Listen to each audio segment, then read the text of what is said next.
ওং নমো ভগবতে বাসুদেবায়। আজকের বিষয়টি গুরুত্বপূর্ণ হতে চলেছে কন্যা রাশি বা কন্যা লগ্নের জাতক জাতিকাদের ক্ষেত্রে 90 দিন অর্থাৎ মে, জুন, জুলাই এই 3 মাসে আপনাদের ভাগ্যের উন্নতি বা ভাগ্যশালী হতে পারবেন কিনা তা নিয়ে আমি বিস্তারিতভাবে আলোচনা করব। যেটুকু করব নিখুঁতভাবে করব। ধৈর্য সহকারে আপনারা ভিডিওটি দেখবেন। আমার প্রিয় দর্শক বন্ধুকে আমার আন্তরিক অভিনন্দন, শুভেচ্ছা ও ভালোবাসা জানাই। আমি আশা করি অনাদির আদি গোবিন্দের অশেষ করুণে আপনারা সকলেই কুশলে আছেন। আমি আচার্য কমল শাস্ত্রী প্রত্যেক বুধবার এবং শুক্রবার সন্ধ্যা 8:30 এই চ্যানেলে লাইভ অনুষ্ঠান নিয়ে উপস্থিত হই। ঠিক ওই সময় আমাকে ফোন করলে আপনারা নিজেদের ভাগ্য বিষয়ে জানতে পারবেন। তাছাড়া বিভিন্ন ধরনের ভিডিও আপলোড করে থাকি, সেগুলি পাওয়ার জন্য আমার চ্যানেলটিকে সাবস্ক্রাইব করে বেল আইকনে ক্লিক করে রাখুন। যখন আমি লাইভ অনুষ্ঠান বা যে কোনো ভিডিও আপলোড করব আপনাদেরকে নোটিফিকেশন পৌঁছে যাবে। এরপরেই আমি চলে আসছি। দেখুন, এই ছকটি প্রস্তুত করেছি 15ই মে 2025-এর উপর। যেহেতু কন্যা রাশি বা কন্যা লগ্নের জাতক জাতিকাদের ক্ষেত্রে ভাগ্য ভাব বা দৈব ভাব নিয়ে আমি আলোচনা করব, যেটি আপনাদের ক্ষেত্রে ঠিক বৃষ রাশি হচ্ছে নবম ভাব এবং এর অধিপতি গ্রহ হচ্ছে শুক্র। নবম ভাব থেকে ভাগ্য ভাবের বিচার করা হয় বা দৈব ভাব। পিতার উচ্চশিক্ষা, পূর্বজন্মের কর্মফল, জ্ঞান, সৌভাগ্য, গবেষণা, আইন বিষয়ে, প্রবাস বা বিদেশ যোগ, গুরুজন, ভক্ত, সাধুসঙ্গ, নাতি নাতনি, উন্নতি, শ্যালক ইত্যাদি ইত্যাদির বিচার কিন্তু এই নবম ভাব বা ভাগ্য ভাব থেকে কিন্তু করা হয়। ভাগ্য ভাব হতে শাস্ত্রে যে দৈব কথার উল্লেখ রয়েছে, যা দৈব বলতে অদৃষ্ট অর্থাৎ যা দেখা যায় না, এই দৈব বলার প্রাধান্য অধিক না থাকলে জীবন যুদ্ধে কিন্তু বাস্তবে জয়ী হওয়া যায় না। ধরা যাক একজন জাতক বা জাতিকার ক্ষেত্রে আর্থিক দিকটা খুব ভালো রয়েছে, আমরা বলে থাকি ভাগ্য খুব ভালো, কিন্তু অন্যান্য দিকগুলি অর্থাৎ কর্মের জায়গা হয়তো গণ্ডগোল চলছে, দাম্পত্য জীবনে সুখ নাই, ভূ সম্পত্তি নিয়ে মামলা মকদ্দমা ইত্যাদি ইত্যাদি চলছে, তাহলে আমার মতে কোনো জাতক বা জাতিকার ক্ষেত্রে ভাগ্যভাব ভালো কথাটা কিন্তু ঠিক নয়। কারণ ভাগ্য শব্দের অর্থ হচ্ছে ব্যাপক এবং জাতকের জীবনধারার মধ্যে কোনো না কোনো দিক থেকে অশুভ কিন্তু থাকবেই। যদি দেখা যায় যে জন্মকালীন নবম ভাবের অধিপতি গ্রহ নিচস্থ, বলহীন, দুর্বল, দুস্থানে বা পীড়িত অবস্থায় যদি অবস্থান করে, তাহলে কিন্তু অশান্তি বা ভাগ্য বিপর্যয় কিন্তু ঘটে থাকে। লগ্নপতিও যদি দুর্বল বা নবম স্থান ভাগ্য স্থানে যদি বহু পাপগ্রহ যদি বা একাধিক পাপগ্রহ যদি থাকলে, তাহলে ভাগ্য বিপর্যয় কিন্তু ঘটেই। এবং লগ্নের অধিপতি গ্রহ বা বৃহস্পতি ও শুক্র পাপগ্রহ যদি যুক্ত হয়ে বা দুস্থানে যদি অবস্থান করলে ভাগ্যহীন কিন্তু ঘটে। কিন্তু যদি লগ্নের অধিপতি গ্রহ বা বৃহস্পতি এবং শুক্র এরা যেহেতু ন্যাচারাল শুভকারক গ্রহ, এরাও যদি শুভ স্থানে বা কেন্দ্র কোন স্থানে বা যদি অবস্থান করে, তাহলে কিন্তু ভাগ্যবান কিন্তু হয়।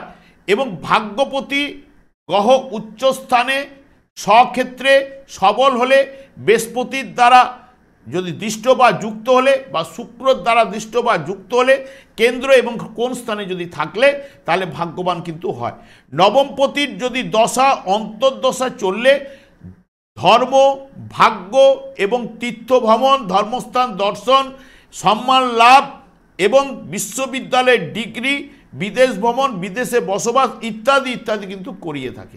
দেখুন, যেহেতু কন্যা লগ্ন কন্যা রাশির ক্ষেত্রে নবম ভাবটা পড়েছে কিন্তু শুক্রের ঘর, অর্থাৎ এর অধিপতি গ্রহ শুক্র বৃষ রাশি এবং এর অধিপতি গ্রহ ঠিক অবস্থান করছে সপ্তম স্থানে এবং সপ্তম স্থানে শুক্র তুঙ্গস্থ অবস্থায় অবস্থান করছে এবং পঞ্চমপতি গ্রহকে নিয়ে অবস্থান করছে এবং এই জায়গাটার উপরে 31শে মে পর্যন্ত এই জায়গায় মিনে কিন্তু থাকছে এই জায়াভাবে বা ভাগ্যভাবে।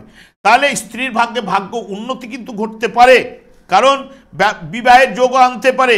তাহলে ব্যবসায় লাভ, অর্থ প্রাপ্তি, শুভ যোগাযোগ এবং মানসিক শান্তি এবং নতুন অবস্থায় বা নতুন আবহাওয়ায় নতুন পরিবেশে মানুষ হওয়ার জায়গাটা কিন্তু বলে। এবং স্ত্রীর ভাগ্যে ভাগ্যোন্নতি অতি অবশ্যই কিন্তু ঘটবে। এই জায়গায় শুক্র ভাগ্যপতি যেহেতু থাকার কারণে ঠিক আপনাদের 31শে মে পর্যন্ত শুভস্থানে তুঙ্গস্থ স্থানে কিন্তু আপনাদের ভাগ্যপতি অর্থপতি এই জায়গায় কিন্তু অবস্থান করছে এবং পঞ্চম পতিকে নিয়ে, এবং এই জায়গায় থেকে ঠিক রাহু এই জায়গায় অবস্থান করলেও এখানে ঠিক 19শে মে কিন্তু নেমে আসবে। নেমে আসলেও ঠিক ষষ্ঠভাবে থেকে সপ্তম ভাবের উপরে দৃষ্টি থাকছেই রাহুর, এবং তার সঙ্গে সঙ্গে 14ই মেও কিন্তু আপনাদের ঠিক ভাগ্যভাবে অবস্থান করছিল 14ই মে পর্যন্ত কিন্তু বৃহস্পতি। সেই বৃহস্পতি কিন্তু 14ই মে ঠিক আপনাদের কর্মভাবে অবস্থান করবে সপ্তমপতি এবং চতুর্থপতি সুখপতি হিসেবে, যেহেতু কর্মস্থানে বসে কর্মস্থান থেকে চতুর্থ সুখভাবের উপরে দৃষ্টি দেবে বৃহস্পতিও কিন্তু জন্মকালীন যদি শুভ থাকলে এই জায়গায় যেহেতু আপনাদের কর্মস্থানে যাচ্ছে, ভাগ্যস্থান থেকে কর্মস্থানে যাচ্ছে, আপনাদের ক্ষেত্রে শুভ প্রভাব কিন্তু নিয়ে আসবেই। দেখুন বুধও কিন্তু আপনাদের যেহেতু রাশিপতি বা লগ্নপতি, বুধও কিন্তু মেষ রাশিতে ঠিক অবস্থান করবে, 7ই মে প্রবেশ করবে ওখানে, এবং 23শে মে পর্যন্ত অষ্টম ভাব, যেহেতু এইটি অষ্টম ভাবে থাকলে একটু বাধা বিপত্তি বা এগুলো কিন্তু আনে, যেহেতু রাশিপতি বা লগ্নপতি, এবং এখানে যদি জন্মকালীন যদি শুভ থাকলে গোচরে অষ্টমভাবে কিছুটা হলো অশুভ প্রভাব হ্রাস বৃদ্ধি কিন্তু ঘটবে। কিন্তু যখনই 24শে মে থেকে 6 তারিখ পর্যন্ত ভাগ্যভাবে যেহেতু আপনাদের রাশিপতি লগ্নপতি যখন ওখানে প্রবেশ করবে, অলরেডি কি নিয়ে আসবে না কাজকর্মে অগ্রগতি, ভ্রমণের যোগ এবং ব্যবসায় উন্নতি, উচ্চশিক্ষায় সাফল্য, আর্থিক লাভ এবং বিশেষ করে দাম্পত্য জীবনে সুখ শান্তি সম্মান বৃদ্ধি কর্মলাভের জায়গা কিন্তু আনবে। যেহেতু কর্মপতি যেহেতু আপনাদের রাশিপতি বা লগ্নপতি নবম স্থানে বসা মানে কর্মলাভ, ভাগ্যের উন্নতি, হঠাৎ লাভ এগুলো কিন্তু আনবেই। এবং শুক্র আপনাদের যেহেতু ভাগ্যপতি গ্রহ এই জায়গায় থাকার পরে অষ্টমভাবে কিন্তু শুভফল প্রদান করে থাকে গোচরকালীন, কারণ যদি জন্মকালীন যদি শুভ থাকে অষ্টমভাবে গোচরও কিন্তু শুভফল এনে থাকে। এবং গবেষণায় সাফল্য ও প্রত্যাশিত অর্থ, এবং যেহেতু অর্থপতি এবং ফাটকা লটারি, দাম্পত্য জীবনে সুখ শান্তি অষ্টমভাবে, এবং নানান দিক দিয়ে ভোগ বাসনা এগুলো কিন্তু, কারণ যেহেতু পার্থিব জগতের যাবতীয় সুখ সমৃদ্ধি শুক্রের দ্বারা নিয়ন্ত্রিত, মানসিক আনন্দ, আর্থিক লাভ এবং সম্পত্তি লাভ ঠিক এই জায়গায় অবস্থান করবে আপনার ঠিক নবমভাবে যখন প্রবেশ করে অষ্টমভাবে এখানে 29শে জুন পর্যন্ত অবস্থান করবে। তারপরে কিন্তু এই জায়গায় কিন্তু নবমভাবে নবমপতি গ্রহ প্রবেশ করবে। এই জায়গায় যখন প্রবেশ করবে আর্থিক আশাতীত লাভ, আর্থিক লাভ এবং শিল্পে প্রেরণা ইত্যাদি ইত্যাদি এই জায়গাগুলো কিন্তু নিয়ে আসবেই, কারণ এই জায়গা ভাগ্যভাবে ভাগ্যপতি গ্রহ যখন প্রবেশ করবে, তাহলে এই জায়গা থেকে শুক্র কিন্তু দেখবেন আপনাদের ক্ষেত্রে বা রাশিপতি বা লগ্নপতি এই জায়গাটায় আপনাদের ক্ষেত্রে ভাগ্যের উন্নতি এই 3 মাসে আনতে চাইছে। কিছু কিছু জায়গাটা কিছুটা অবস্ট্রাক থাকছে, কারণ রবিও কিন্তু আপনাদের ঠিক ভাগ্যভাবেই কিন্তু প্রবেশ করবে ঠিক 15ই মের পর থেকে, 15ই মের পর থেকে এই জায়গায় প্রবেশ করবে। এই জায়গায় যখন রবি প্রবেশ করবে এই অষ্টমভাবে প্রথমে 15ই মে পর্যন্ত অবস্থান করার পরে এই জায়গায় আসছে, তাহলে এই জায়গাটা মধ্যম ফল দিল। এখানে আপনাদের ক্ষেত্রে রবি হচ্ছে মিশ্র ফলদাতা, সেই কারণে মিশ্র ফল মধ্যম ফল পাওয়ার জায়গাটা এই জায়গাটা দেবে। তারপরেই এই জায়গায় 15ই মে থেকে 14ই জুন পর্যন্ত আপনাদের বিশ্বরাশি থাকবে। এই জায়গা থেকে ঠিক মকরের উপরে আপনার ভাগ্যভাব থাকবে, যেটি হচ্ছে আপনাদের পঞ্চম ভাব, এখানে কেন্দ্র ভাবের উপরেও থাকছে, এবং তার উপরে ষষ্ঠভাবে এই জায়গাটার উপরে থাকবে কিন্তু 15ই জুন থেকে 14ই জুলাই পর্যন্ত। তখন কিছুটা মিথুনে থাকার কারণে কিছুটা কুম্ভের উপরে নবম ভাব হবে, কারণ রাশি ভাব বা লগ্ন ভাব থেকে নবম ভাব বিচার্য করতে হয়। তার সঙ্গে সঙ্গে রবির থেকেও পিতৃভাব এই ষষ্ঠভাব যখন যাচ্ছে কুম্ভ রাশিতে যখন যাবে, তখন পিতার সঙ্গে একটু মতমালিন্য বা পিতার শারীরিক কোনো ডিস্টার্ব এগুলো চলতে পারে। নাহলে কিন্তু রবিও কিন্তু আপনাদের শুভ ফল কিন্তু এনে দিতে চাইছে। রবি ভাগ্য উন্নতি ঘটাবে, কাজকর্মে অগ্রগতি, ব্যবসা বাণিজ্যে আর্থিক লাভ শ্রীবৃদ্ধি ঘটাবে, উচ্চশিক্ষায় সাফল্য, ধর্মমূলক কাজকর্মে অগ্রগতি এগুলো কিন্তু রবিও কিন্তু আনতে চাইছে। আপনাদের দ্বাদশপতি হলো আপনাদের মিশ্র ফলদাতা, সেই কারণে রবিও এখানে আনার জায়গাটা বলছে। এবং তার সঙ্গে সঙ্গে বৃহস্পতি যেটা নির্দেশ করছে, বৃহস্পতি এমনিতে ন্যাচারাল শুভকারক গ্রহ, এখানে ভাগ্যের স্থানে 15ই মে থাকার পরে কর্মস্থানে প্রবেশ করবে। কর্মস্থানে প্রবেশ করলো এখানে আপনাদের থেকে ঠিক ষষ্ঠ ভাব পঞ্চম ভাবের উপরে, মানে ষষ্ঠ ভাবের উপরে দৃষ্টি থাকছে এখান থেকে বৃহস্পতি এই জায়গায় প্রবেশ করলে যে জায়গাটা কর্মের উন্নতি আনবার জায়গাটা কিন্তু স্ট্রং। বৃহস্পতি কিন্তু 2-6-10-এর স্ট্রং কানেকশন, আর্থিক উন্নতিও কিন্তু ঘটাবে। এই জায়গায় বসে আর্থিক জায়গাটার উপরে বৃহস্পতির দৃষ্টি থাকছে এবং তার সঙ্গে সঙ্গে এখানে ষষ্ঠ ভাবের উপর দৃষ্টি, কর্মের লাভ, কর্মের উন্নতি আনবে। কিন্তু আপনাদের রাশি বা লগ্ন সাপেক্ষে বৃহস্পতি কিন্তু শত্রুকারক গ্রহ, মিত্র নয়। সেই কারণে যদি জন্মকালীন যদি শুভ না থাকলে এই জায়গায় প্রবেশ করলে কর্মের উন্নতি বা ভাগ্যের উন্নতির জায়গায় একটু বাধাপ্রাপ্ত হতে কিন্তু বাধ্য। কিন্তু যদি শুভ থাকলে ধর্মকর্মে যোগদান, ব্যবসায় উন্নতি, আয় বৃদ্ধি কিন্তু ঘটাবে, সম্মান লাভ, আর্থিক লাভ, গৃহ পরিবারে সুখ শান্তি আনন্দ নিয়ে আসবে এবং শত্রুহানি, কর্মলাভ, সম্পত্তির লাভ এনে দেবে বা সম্পত্তি ক্রয়ের জায়গাগুলো কিন্তু আনবেই। এগুলো বৃহস্পতি কিন্তু বলতে চাচ্ছে। এবং সব থেকে বিশেষ করে আপনাদের যে ভাগ্যপতি শুক্র, সেও তুঙ্গস্থ স্থান থেকে যেগুলো যে গোচরে যে জায়গাগুলোতে অবস্থান করবে এই 3 মাসে আপনাদের ক্ষেত্রে আর্থিক লাভ, অপ্রত্যাশিত অর্থ, হঠাৎ লটারির যোগ বা শেয়ার মার্কেট থেকে অর্থ, এগুলো কিন্তু আনার জায়গাটা কিন্তু এখানে দিতে চাইছে। এবং সব থেকে বিশেষ করে আপনাদের শুভকারক গ্রহ পঞ্চমপতিকে নিয়ে শুক্র যেহেতু তুঙ্গস্থ অবস্থায় বসে রয়েছে এবং সেই কারণে পজিটিভ রেজাল্ট, আপনাদের ভাগ্যের উন্নতি, সৌভাগ্যশালী হওয়ার জায়গাটা কিন্তু থাকছে। কিন্তু সবার ক্ষেত্রে তো এখানে আমরা যেটা বিচার করছি আপনাদের গোচর ফলটাকে তুলে ধরছি, কারণ এখন মানে যেটা গ্রহটা আকাশে ঘুরছে সেই ঘোরার অনুযায়ী ফলটা, কিন্তু আপনাদের জন্মকালীন যে গ্রহের অবস্থান যদি শুভ থাকে, দশা অন্তর্দশা যদি শুভ চলে, যদি জন্মকালীন যদি শুক্র যেহেতু ভাগ্যপতি গ্রহ এবং আপনাদের রাশি বা লগ্নপতি এরা যদি শুভ স্থানে যদি অবস্থান করে, অতি অবশ্যই আপনারা এই 3 মাসে সৌভাগ্যশালী কিন্তু হবেন। যাদের ক্ষেত্রে এরা অশুভ রয়েছে তাদের ক্ষেত্রে কিন্তু অশুভ ফল কিন্তু পাওয়ার সম্ভাবনা কিন্তু থাকছে।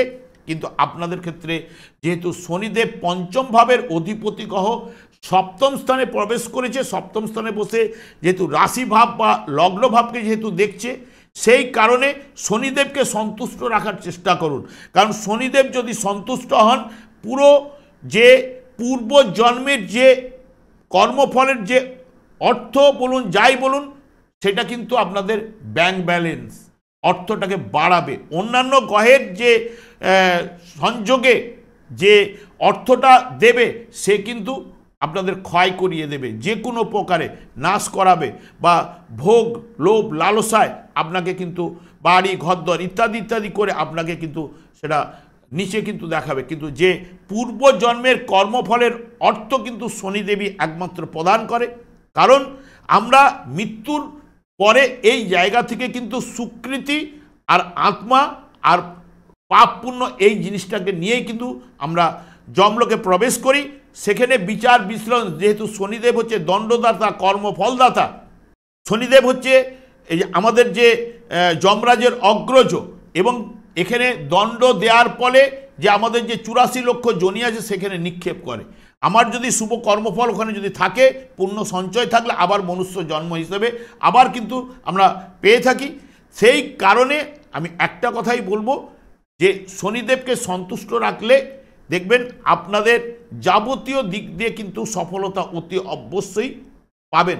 কারণ দেখবেন যেহেতু আপনাদের ধ্বংসজ্ঞাপক গ্রহের লগ্ন বা রাশি যাই হোক না কেন, ভাগ্য ভাব বা ভাগ্যের জায়গাটাও কিন্তু থাকবে। দেখবেন ধ্বংসজ্ঞাপকের ভাগ্যর জায়গাটা কিন্তু থাকে। সৃষ্টিজ্ঞাপকের যেমন যদি রাশি লগ্ন হয়, সৃষ্টিজ্ঞাপকের ভাবটাই হয় নবম ভাব। সেরকম আপনাদের ক্ষেত্রে যেহেতু নবম ভাব বা পঞ্চম ভাবের অধিপতি গ্রহ যেহেতু সপ্তম স্থানে বসে রাশি ভাব বা লগ্ন ভাবকে দেখছে, আপনাদের মে মাসটা অতি অবশ্যই শুভফল। আপনার এখানে ভাগ্যপতি গ্রহ এখন পরপর আপনাদের 3 মাস সৌভাগ্যশালী করার জায়গাটা কিন্তু আনছে। বৃহস্পতিও আপনাদের কর্মের উন্নতি আনতে চলেছে। আমি আর দীর্ঘায়িত করছি না। যেহেতু শনিদেব একমাত্র সন্তুষ্ট হন হরেকৃষ্ণ মহামন্ত্রে হরেকৃষ্ণ মহামন্ত্র আপনারা জপ করুন এবং গোলক বৃন্দাবন থেকে শ্রী চৈতন্য মহাপ্রভু এই মহামন্ত্রের বীজ কিন্তু জীবেদের উদ্ধার করার জন্য পদার্পণ করে গেছে এবং এই নামেই কিন্তু শনিদেব সন্তুষ্ট হন এবং শনিদেবকে সন্তুষ্ট থাকলে তাহলে দেখবেন আপনাদের জীবনে বা সংসারে সুখ শান্তি আনন্দের বাতাবরণ প্রবাহিত হবে। আমি আচার্য কমল শাস্ত্রী প্রত্যেক বুধবার এবং শুক্রবার সন্ধ্যা 8:30 এই চ্যানেলেই লাইভ অনুষ্ঠান নিয়ে উপস্থিত হই। ঠিক ওই সময় আমাকে ফোন করলে আপনার নিজেদের ভাগ্য বিষয়ে জানতে পারবেন। তাছাড়া বিভিন্ন ধরনের ভিডিও আপলোড করে থাকি, সেগুলি পাওয়ার জন্য আমার চ্যানেলকে সাবস্ক্রাইব করে বেল আইকনে ক্লিক করে রাখুন। যখনই আমি লাইভ অনুষ্ঠান বা যে কোনো ভিডিও আপলোড করব আপনাদের কাছে নোটিফিকেশন পৌঁছে যাবে। আমি অনাদি গোবিন্দের কাছে প্রার্থনা করি আপনারা ভালো থাকুন, সুস্থ থাকুন, আনন্দে থাকুন। আজ এই পর্যন্ত, পরের ভিডিওতে দেখা হচ্ছে। নমস্কার।